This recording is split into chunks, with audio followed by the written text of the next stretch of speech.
नमस्कार, न्यूज़ डंका में आप सभी का स्वागत है। मैं महेश विचारे। दोस्तों, आज संसद में प्रधानमंत्री नरेंद्र मोदी ने जो भाषण किया, वो भाषण जिस उद्देश्य से किया था वो था जो संविधान है उसके 75 साल पूरे होने के मामले में। इसी मामले में सभी जो अलग अलग पार्टियां हैं उनके नेतागण उन्होंने भी अपनी अपनी बात संसद में रखी थी, लेकिन उनको उत्तर देने का काम प्रधानमंत्री नरेंद्र मोदी ने किया। इस भाषण में उन्होंने जिस तरह से इतिहास सामने रखा कांग्रेस का, ये बहुत सोचने वाली बात है। इसके अनेक मुद्दे बार बार सामने आते रहे हैं, लेकिन इस बार जो कांग्रेस की एक नैरेटिव सेट करने की एक उनकी सोच होती है, जिस तरह से अभी के जो चुनाव हुए, विधानसभा के चुनाव हो या उससे पहले जो लोकसभा के चुनाव हो, इनमें जो एक नैरेटिव सेट किया गया कि संविधान बदला जाने वाला है। अगर भारतीय जनता पार्टी की सरकार आती है, उनको 400 से ज़्यादा सीटें मिलती है, तो संविधान बदला जाएगा। तो ये कहीं ना कहीं जाकर दलित या पिछड़ों में इसका एक अलग संदेश पहुंचा। उसके वजह से भी लोकसभा चुनाव में बहुत बड़ा फर्क पड़ा और नरेंद्र मोदी सरकार हो या एनडीए हो, इनको बहुत बड़ा खामियाजा भुगतना पड़ा। लेकिन इस बार विधानसभा चुनाव जो हुए महाराष्ट्र में, उसमें यह मुद्दा नहीं चला, लेकिन ये जो नैरेटिव था ये कहीं ना कहीं जाकर लोगों को इसका वास्तव पता चलना चाहिए, इसके पीछे जो सत्य है वो पता चलना चाहिए। इसके लिए नरेंद्र मोदी ने ये लगभग 1.5-2 घंटे का ये जो भाषण था, इसमें पूरी तरह से कांग्रेस का जो नकाब था, कांग्रेस ने रखा हुआ सामने, ये नकाब जो है फाड़ दिया।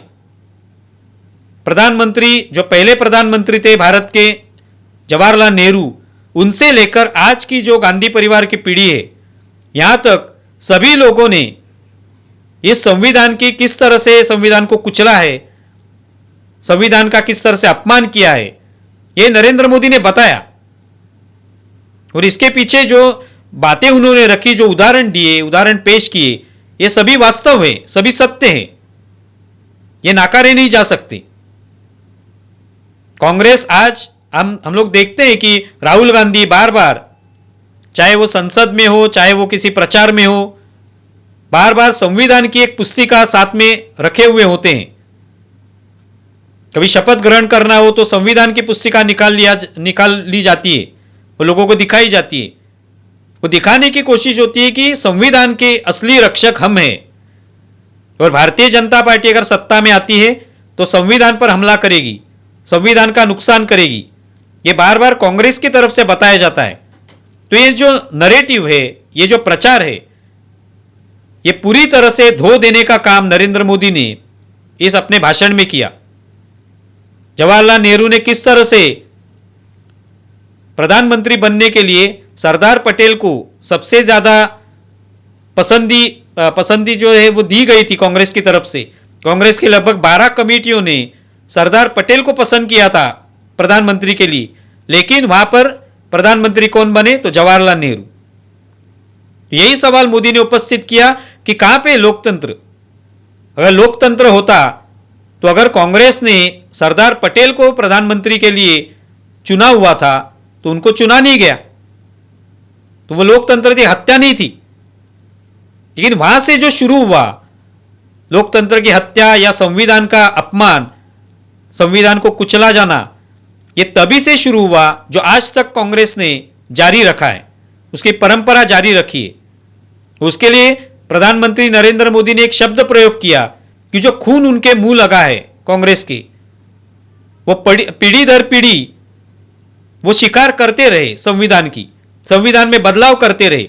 संविधान में बदलाव होने चाहिए, लेकिन वो अगर खुद की राजनीति के लिए किए गए, लोगों के हित के लिए नहीं किए गए, तो फिर निश्चित तौर पे आप संविधान के भक्षक हो, संविधान के शिकार करने वाले हो। ये मोदी ने बताया। तो प्रधानमंत्री जवाहरलाल नेहरू का उदाहरण दिया, उसके बाद यह परंपरा इंदिरा गांधी ने भी निभाई। जो इमरजेंसी लगाई गई वो एक तरीके से संविधान का अपमान ही था। अभिव्यक्ति स्वतंत्रता जो है वो कहाँ थी उस इमरजेंसी के वक्त? अनेक नेताओं को जेल में डाला गया।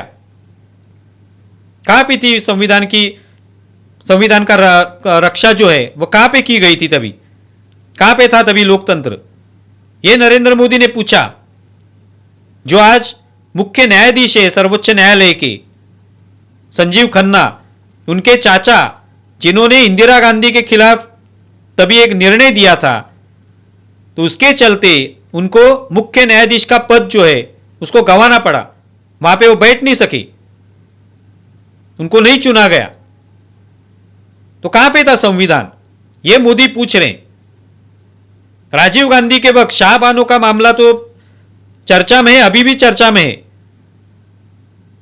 कि पूर्ण बहुमत होने के वजह से शाहबानो के मामले में जो सर्वोच्च न्यायालय ने निर्णय दिया था, उनको न्याय दिया था, वो निर्णय जो है वो बदला गया क्योंकि बहुमत साथ में था, निर्णय बदला गया। तो कहां पे था संविधान?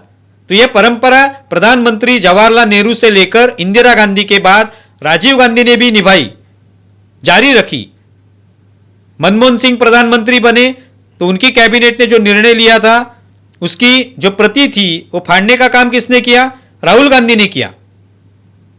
जो कैबिनेट जनता चुन के लाती है उनका निर्णय जो है वो फाड़ने का काम राहुल गांधी ने किया और उनके वो गुस्सा होने के बाद वो निर्णय भी बदला गया। तो यही मोदी ने बताया कि कहां है संविधान? जो कांग्रेस आज बार बार संविधान की बात करती है, बार बार कहीं पे भी संविधान की पुस्तिका निकालती है छोटी, वो दिखाती है कि देखिए हम संविधान के रक्षक हैं, तो इन्होंने कभी भी संविधान की रक्षा नहीं की, उल्टा संविधान को कुचलने का काम कांग्रेस ने किया।